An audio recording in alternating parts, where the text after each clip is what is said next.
What's up, UGC? Taking this little break, but wow, man, I'm really surprised at the state of boxing.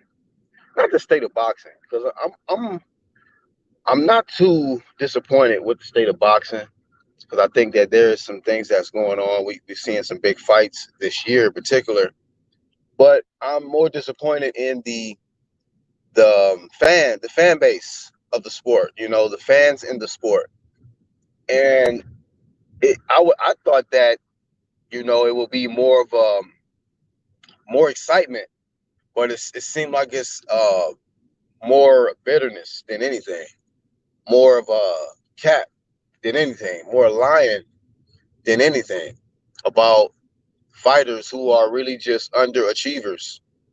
And that's what I've been having to deal with all of these years, been on this platform, doing the boxing talk, being with the team, the UGC clique, the Truth Hurts crew. This is what we've been seeing.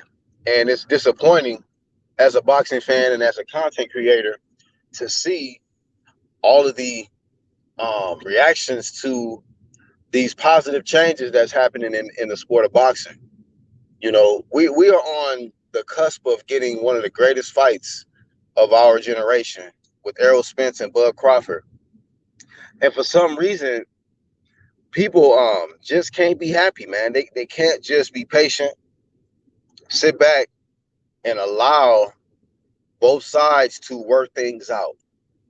But it's a part of me tells me that some of these fighter fans don't really want this fight to happen, because been noticing for years on YouTube, it seems like the war of the fighter fans has been bigger than the actual fight itself.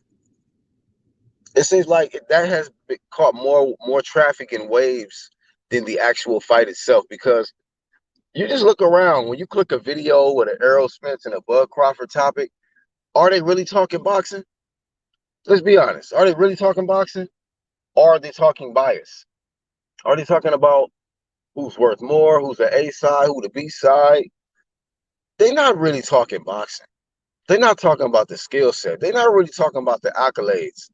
They're not talking about the important factors when it pertains to breaking down a fight. And that's how it was when me and my team came through the door. That's how it is now. We talk about the fight itself. What does the fighter bring in the ring that the other fighter is going to have to deal with, are going to have to adjust to? What makes this a really good fight? It's not the fan bases. Errol Spence versus Bud Crawford is not a big fight because of the fan base. I can care less. I don't give a fuck what side people want to say I'm on, Bud Crawford, Smith. Who cares, my nigga? Like, I don't care about that. And I know that this era, most people care so much about other people's opinion about them. I'll tell y'all straight up, I don't give a fuck what you think about me. You know what I mean? But that's the type of shit we got to deal with. But when we're talking about the actual fight itself, like, there is two fighters that bring two different styles, and it's a massive fight for the sport, okay, for the health of the sport, because it's not like a low tier type of fight, even though it's gonna, do good ticket wise and pay-per-views. But Tank and Ryan Garcia, that's a low tier compared to Errol Spence and Bud Crawford when we're talking about a fight for the ages, a fight for the century.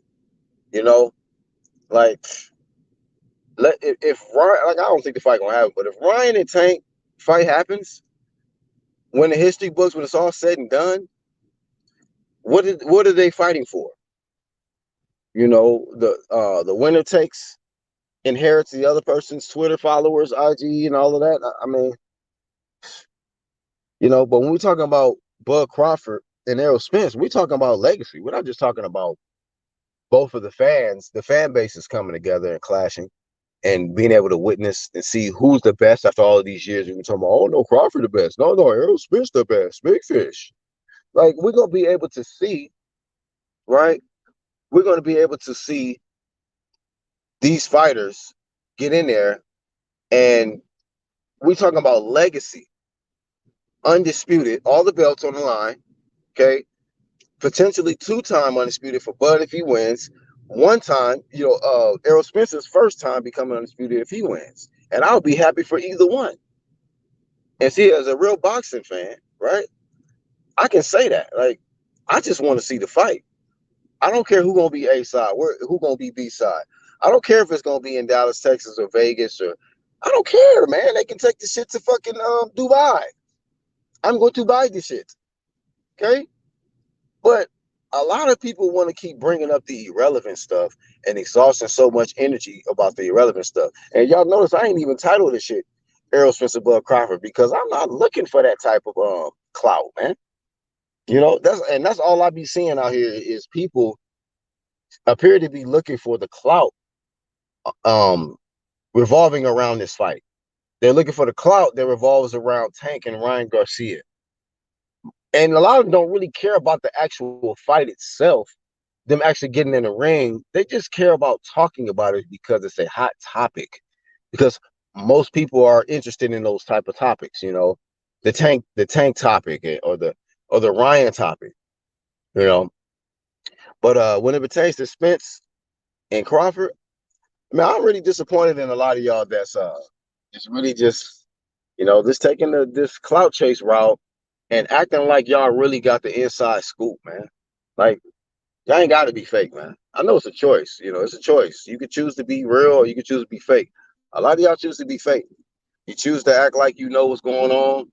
You choose to act like who's causing this fight to be delayed up and all that stuff. When y'all lying, you don't know.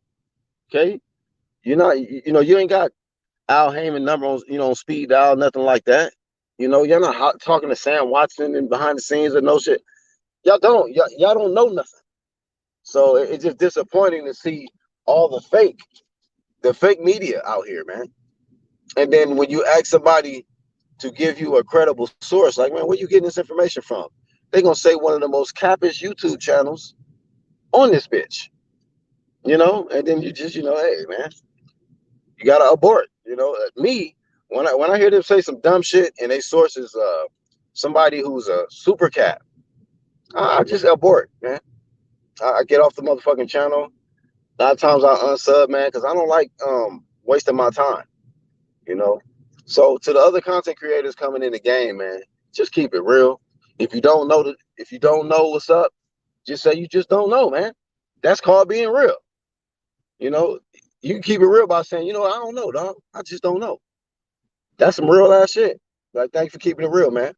But when you get up here and lie, now you gotta live with that, man. People gonna remember you for lying. That shit is not gonna go away, man. This is the internet era, man. It's an internet era, and shoot, people be dubbing videos and shit, taking audio. But like, oh no, remember you said that? So you gotta be careful what you put out there. Make sure that what you say, you believe it and you can stand on it. Stand behind that. That's really all I got, man. That's really all I got. Just addressing this situation with the topic of these big fights, but appearing that these fan bases is the more bigger topic. The fight, the feud between the fan bases is a bigger topic than the actual fight itself. And I just miss seeing the actual boxing content, man, because a lot of y'all not talking boxing at all. A lot of y'all not. I was very entertained. I shout out to my dog 12Kid. Y'all check out his last live stream. That's boxing talk, man. I miss going to channels and I could just hear boxing talk, man. Not just somebody totally just being one-sided to push one fighter's narrative, man. Like, I'm so disgusted with that shit. You know what I mean? With the real boxing fans, please stand up. That's really all I got, man. Shout out to the whole UGC, the Truth Hurts crew, and all the real boxing fans, man. I ain't a Black Horseman.